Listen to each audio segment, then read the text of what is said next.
Let me ask about the Kirchner piece. That was composed for the Orion Quartet. Did you or any of the others have any direct input into this?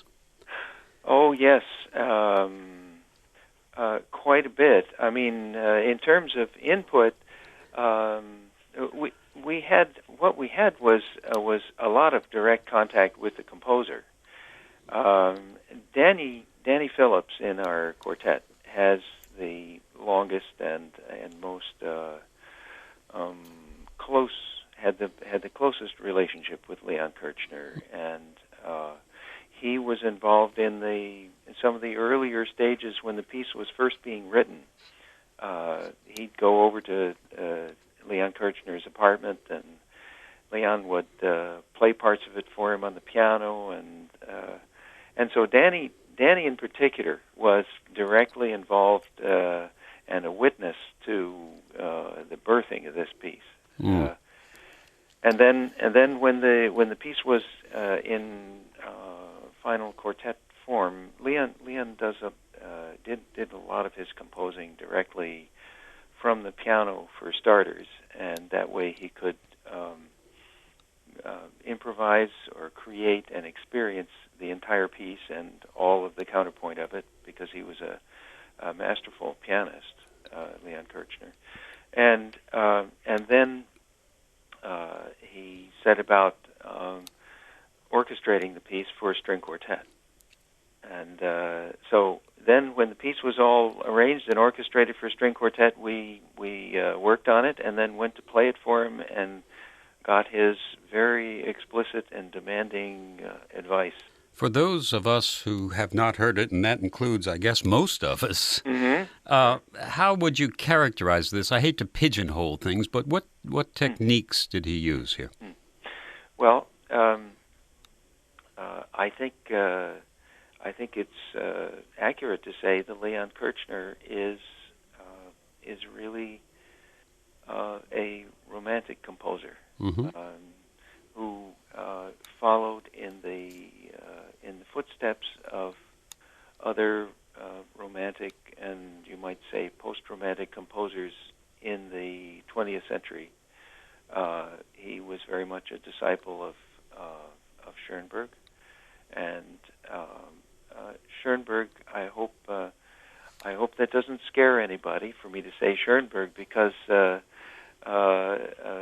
Schoenberg is, in my experience and in all of our experiences in the quartet, was a highly romantic composer, and if one doesn't get that message from the music, then I'm not sure if people have heard the right performance, because this music, Leon's music, is very personal. It always comes, as he said himself, as an ideal. He said music should spring from the unconscious.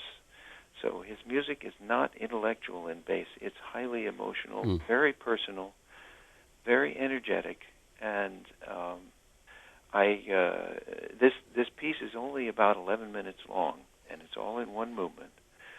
But there is a lot of experience and a lot of beauty and excitement and passion that is that we experience in a very kind of quick and intense way in this piece. You're going to do two programs with André Michel Schub, yes, in which Schumann plays a major part. And let me ask you personally, does your instrument get to sing music by this great songwriter in those arrangements, those quartets and quintets? Oh, it certainly does. It certainly does, yeah. As a matter of fact, for instance, in the Schumann string quartet that we're playing on Sunday, the A minor string quartet, as I was doing a little snooping around about the history of these pieces we're playing, and one of the things that jumped out at me was that these were all written in the same year, all of these pieces. In 1842, which was an incredibly productive year in chamber music. All three of the string quartets, the piano quintet and the piano quartet, all sprang from 1842. 1942, and you were asking me about the cello being able to sing. That's absolutely the case in the string quartet. The third movement in the adagio movement, that is like a song for orchestrated for a string quartet. First, the violin plays this tune, this beautiful tune that could very easily have words to it, and the cello has a turn at that tune as well. And the first movement of the Schumann's piano quintet has an absolutely lovely tune that is begun by the cello, and it has answering responses from the viola that comes again and again it's twice in the writing of the piece, and then the first section, if we're doing the exposition repeat, it will come yet the third time. Wonderfully rich, romantic, rewarded music to play, I'm sure. It certainly is.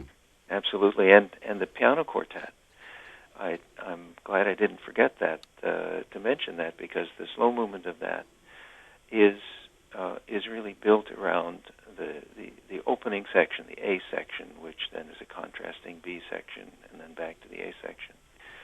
The A section is begun by the cello and is again very, very songful, and it's very, very gratifying to play.